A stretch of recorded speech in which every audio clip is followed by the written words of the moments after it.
This is Circuit Tracks by Novation. The Circuit Tracks has two synth tracks, Synth 1, Synth 2, two MIDI tracks for sequencing external gear, and 4 drum tracks. Let's take a look at the synth tracks. The Circuit Tracks has 2 independent synth tracks. The synth engine in the Circuit Tracks is based on the Nova line of synthesizers. That's the Ultranova, the Mini Nova, the Supernova, and the Nova line.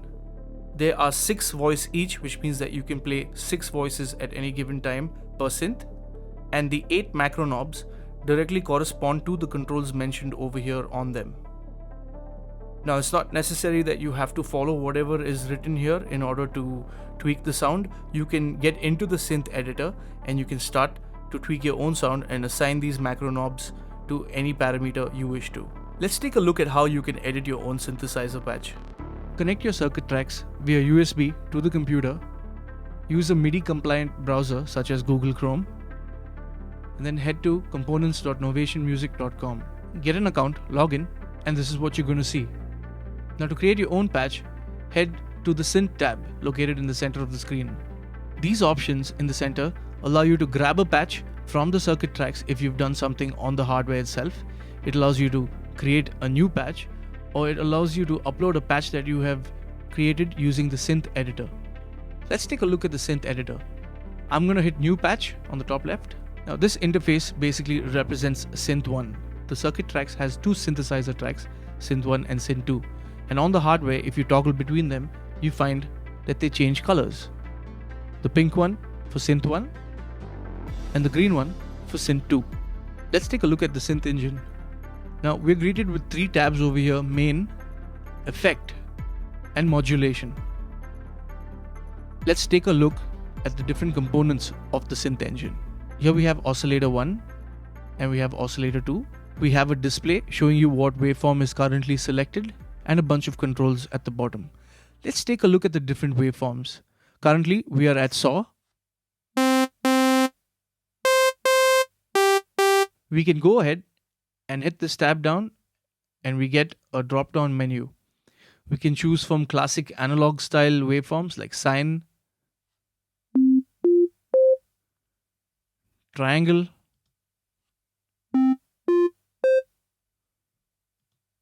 saw,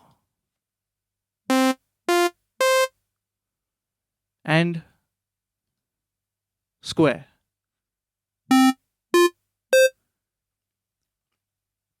Apart from having your classic shapes, this oscillator also has pulse width, which lets you change the breakoff point of the waveform. Apart from pulse width, you also have these various types of saws that blend in with the pulse width. So, for example, if we select saw with a ratio of 9:1, this is more saw than it is a pulse width.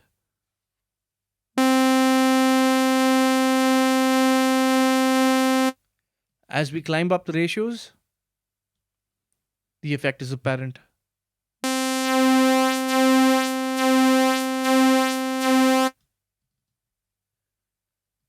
In addition to your classic analog waveforms, the Circuit Tracks also has wavetables. Wavetables are like a bunch of oscillators stitched up together in a row. Let's take a look at some of them.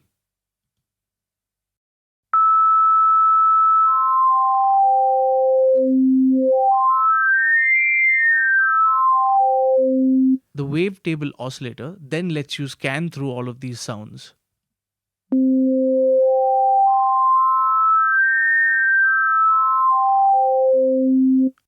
Now, when we go down to the controls, the first feature that we have over here is Index. Index lets you scan through the wavetables.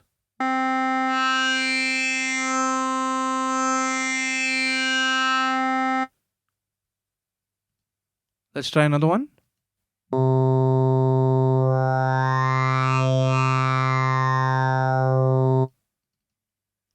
Right next to Index, we have the Interpolate. Interpolate basically determines how smooth your scanning is through the different waveforms. If interpolation is at full, we can see that it seamlessly transitions from one oscillator table into the other.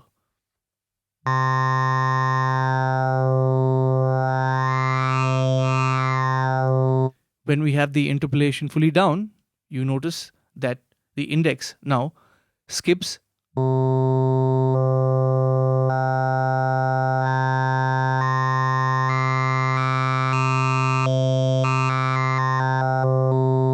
and we don't have that smooth transition anymore. VSync or virtual sync lets you sync two different oscillators.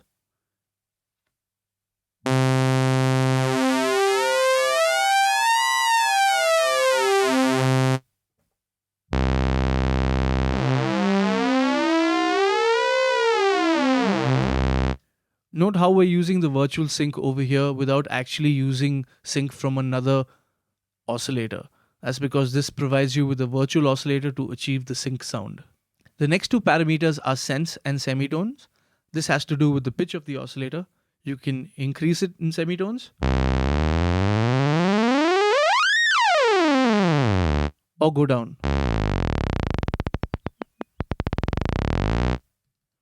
You also have the sense for fine tuning.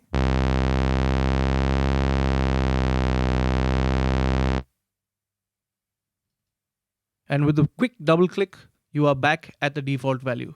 Density is a feature that lets you stack up many waveforms together. For example, we have a saw over here, and if I increase the density, I'm making more copies of that saw and creating a super saw. Let's take a listen.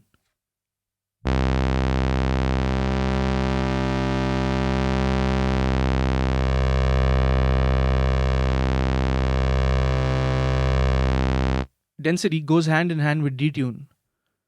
So let's make this waveform a little dense. Let's add multiple copies of it. And let's go to the detune. Now what the detune does is it slightly detunes the copies that we have added of the waveform, thereby giving us a much larger, wider sounding sound.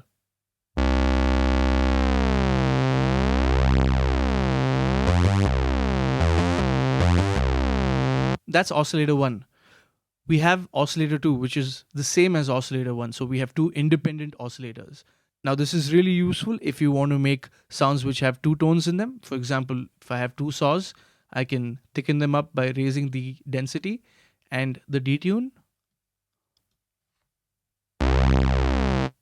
And I want to go to the mixer section over here and raise the volume of oscillator 2 so you can hear it. And I may want to change the pitch of oscillator 2 to get this kind of an effect. Let's raise it to a fifth.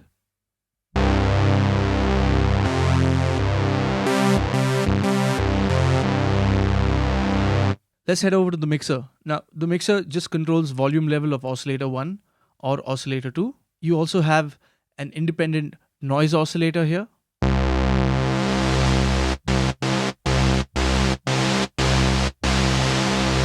You can even cut out the sounds of the oscillator and have just noise.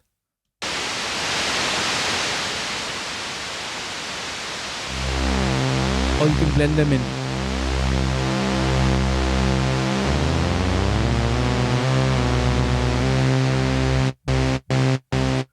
We have ring mod, which applies ring modulation.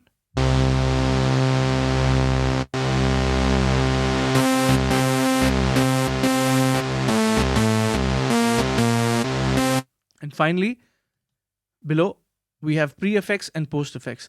Now, these are knobs that let you control the level of your pre-effect and the level of your post-effects. These are really handy when you're setting up levels for your presets so that they all sound the same. Moving on to the filter, we can now shape our sound tonally with the filter.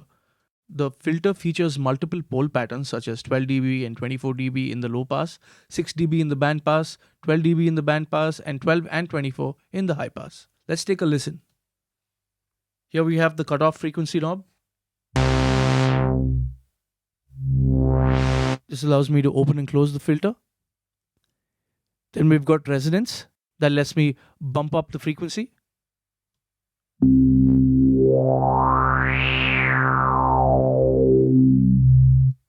We also have a Q control. Now the Q control really determines how sharp the Q is of the resonance. You can take it all the way up, all the way down. So we get a nice little variation there. We also have a bypass mode. We can hit oscillator 1 and now the filter does not affect oscillator 1. It's just affecting oscillator 2. Similarly, we can bypass oscillator 1 and 2 totally. And now the filter just affects the noise. We have key track. Key track enables you to spread the opening of the filter across the keyboard. And by default, envelope 2 over here is hardwired to the cutoff frequency. Just below the filter section, we find a drive unit. Now, this drive unit has multiple types of drive. You have diode, valve clipper, crossover, rectify, bit reducer, and a rate reducer or a sample rate reducer. Let's take a listen.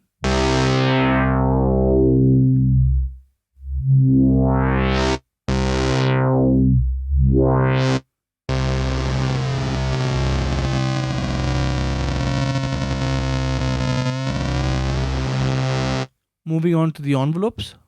Envelope 1 is hardwired to your volume. So it's your amp envelope. So here you have your ADSR settings, which lets you shape the sound.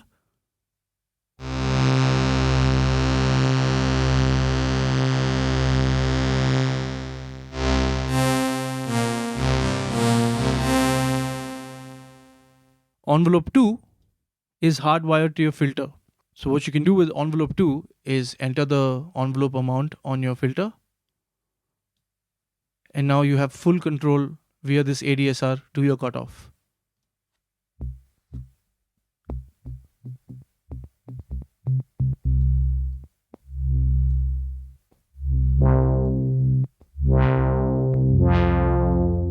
You can also use the velocity feature to trigger these envelopes via your velocity. Envelope 3 is not hardwired to anything. It's empty. It's there for you to use. So you can assign this to any parameter you see fit. Moving on to the next one, we have LFOs over here. Now, this is an LFO. We have 2 per synth track. So you can choose the different waveforms from here. We have the classic analog style LFO waveforms, which are sine, triangle, sawtooth, square, random, sample and hold, time, piano envelope, etc. Now we also have a comprehensive list of sequences, alternatives, and melodic sections. Let's take a look at what the LFO can do. Now, before we take a look at what the LFO can do, I'm going to switch over to the modulation page. This is the modulation matrix. We can see our 8 macro knobs on top. We can select the destinations for those macro knobs at the bottom here. And if we scroll down even more, we have over 20 different destinations or 20 different connections that can be made. So for example, let's say LFO1 controls filter cutoff. I give it the amount. And now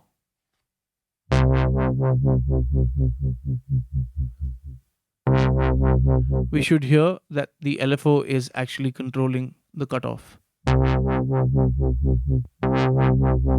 We can use the depth slider to decide how much of it is being controlled.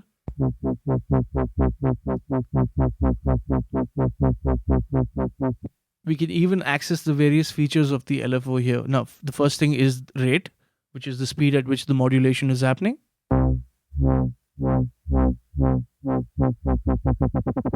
And this goes all the way up into audio rate as well.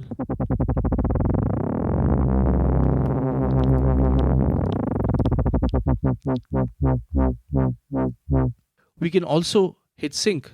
Sync enables us to sync the rate of the LFO to our project tempo in the circuit tracks. The LFO also gives us capabilities to sync its movements. For example, if I hit common sync over here, you'll hear that the modulation occurs synchronized.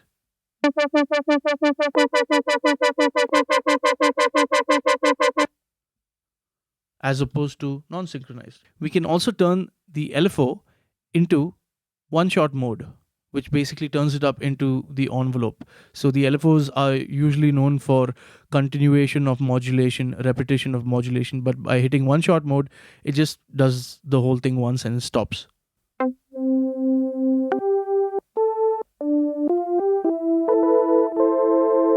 We can change the waveform of the LFO.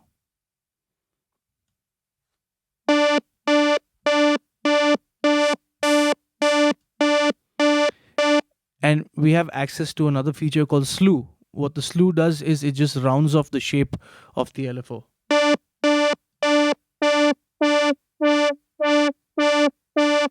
Makes it more fluid. We also have phase, so you can decide where you want your modulation to begin.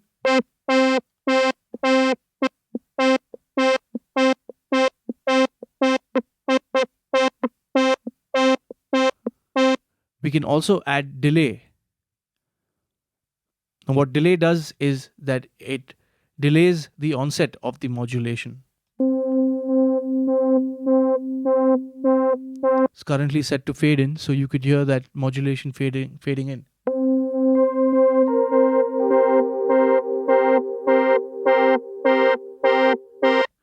Similarly, we have fade out, gate in, and gate out. Now we've got two of these, LFO1 and LFO2. To access them and to patch them to a parameter, we head to the matrix. So let's hit on modulation. Now this is our matrix. Like I mentioned before, we have 20 different destinations over here, and you can choose your sources. The sources also lets you choose if you would like your LFO in unipolar mode or bipolar mode. That's where you see the plus and the plus and minus signs. Right above the matrix, we have the macros. Now the circuit tracks comes with 8 macros, and we can decide what goes on with these knobs. For example, we have knob number 1 chosen over here, which is macro 1. Now I can assign that to 4 different destinations. For example, I can go ahead and say knob number 1 would control the cutoff frequency of the filter. I can give it a depth. And now by moving knob number 1 on circuit tracks, I can control the filter.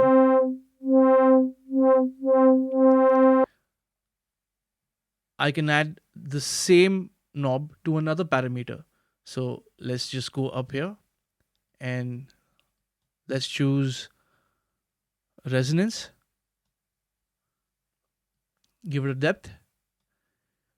What I can also do is I can define the range. For example, if I put this particular control at 12 o'clock over here, which is the start, let's leave that at 60, and let's say the end at 127.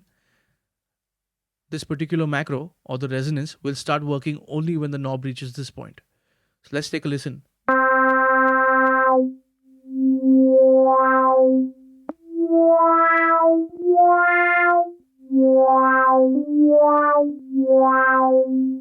So I've got 2 more left over here. So you can do really, really powerful things with the macros. Moving on to the effects section. The first unit over here is a chorus. Let's take a listen. You get controls like feedback, depth, and delay.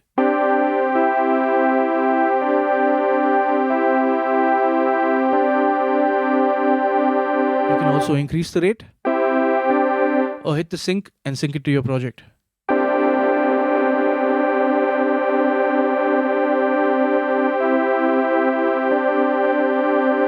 We also have phaser.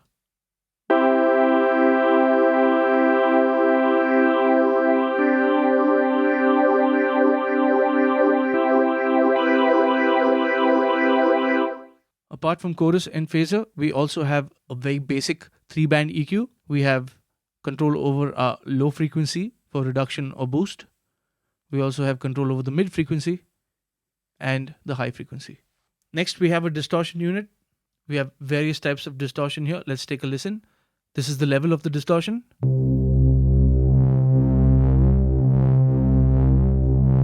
We have a compression slider as well to comp the signal.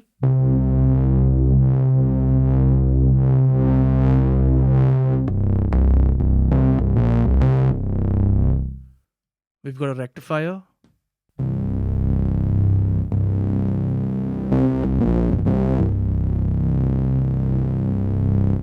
So really cool distortion types over here. The last section here is voice. You can use this section to decide whether you want your notes on the synth engine to be a mono or a poly.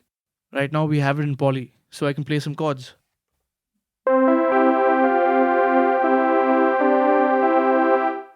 We can set that to mono,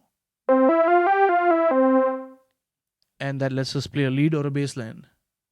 Now, in between both of them, we have auto glide. Auto glide lets you glide between notes played.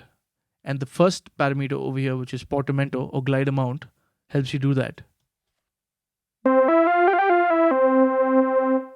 Let's increase that.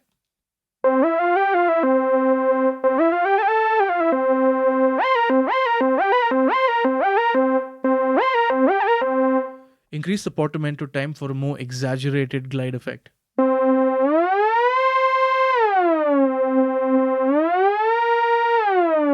Pre-glide lets you add a negative glide or a positive glide whenever you trigger a note.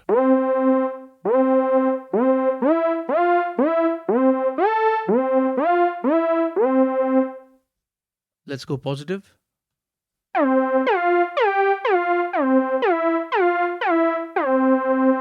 And that's the synth engine. Now it's really simple to take your creations and save it as a patch. In order to save it, let's give it a name. I'm going to call this a test patch.